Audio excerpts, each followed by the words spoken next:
in the world of trade, you have permanent interest, there's no permanent friend. Look at US and Canada, for example. Who would expect what happened just at the end of the G7 meeting last week between Trump and Prime Minister Justin Trudeau about who is doing what? Then you look at all the way in China. Look at how China just says, look, we're going to slam duties on US oil imports. That is China that is not producing oil, saying, look, we're going to slam duties on the U.S. with this crude oil coming into China. Can Nigeria slam similar duties or tariff or penalties on any country where we export our oil to? Now, that depends on the balance of risks. You see, for China, China has options. Even the U.S. also has options.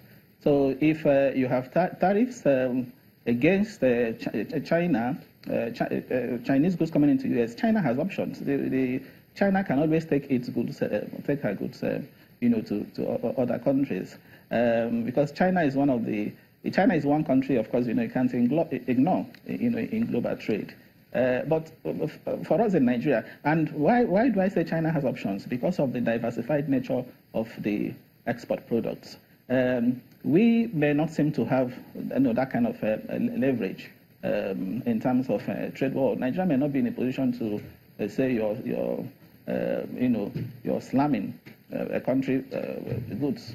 You're restricting either through, particularly through outright ban of coming in, or countries even from buying your oil.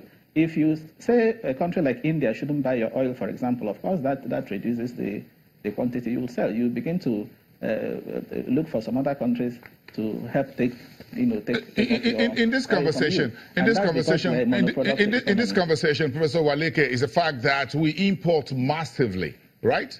In terms of finished oil products, petrol and diesel, kerosene, the derivatives, but then we export our crudes to these countries that help us refine whatever it is. So we ought to be able to have a leverage somewhere. Do you see that? Yeah, Watson.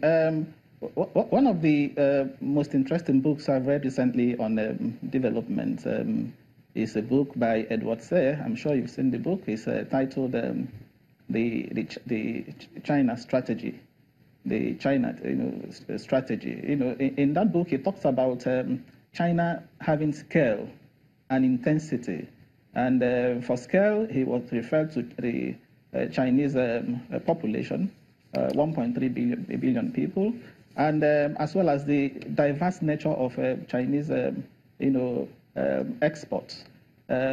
Of course, you can also say the same for Nigeria, particularly for population, biggest population in Africa, 198 million people. So you would assume the market is there, and biggest economy too in Africa. But in terms of diversity of exports, you wouldn't say the same.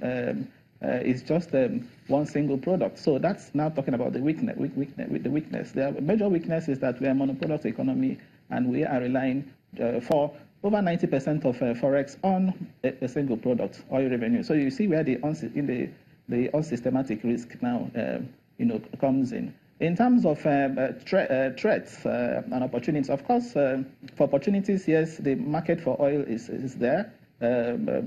Oil is still in high demand, yes, in spite of the trade war. And that's why you also find oil prices, that has recovered. Oil prices have recovered, considerably, compared to what the situation, 2 years ago.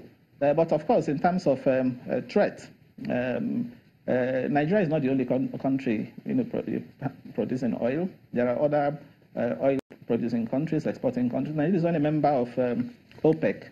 OPEC has 14 countries, and OPEC is only accounting for about 40% of global output. So that tells you that there are so many other countries. Russia is a major country. So in terms of threat, these are competitors, if you like. So we are not the only one doing that. And another threat is the fact that the price of oil here is exogenously determined. There is not something we have control, over. So any slight oil price shock affects Professor, just a second. So we have to take just a second here, Professor.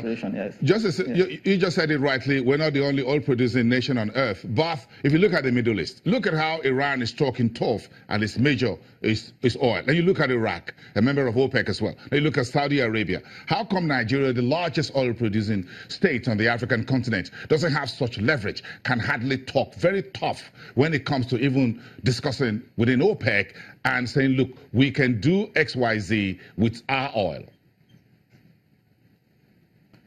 Yes. Again, look at the recent development. Saudi Arabia and Russia trying to canvass for the lifting of the oil output cap, to cushion the losses from Venezuela. Of course, these are major oil-producing countries. Of course, in terms of volume, Saudi Arabia commands huge volumes. The same for Russia. Russia, a non-OPEC country. The point I'm making is this: that we cannot, because of our disadvantaged position, we cannot begin to say, tell China, for example, if you don't import so from us, we won't sell oil to you.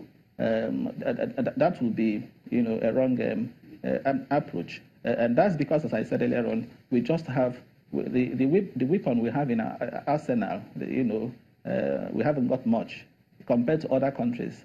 Russia, for example, can afford to talk tough.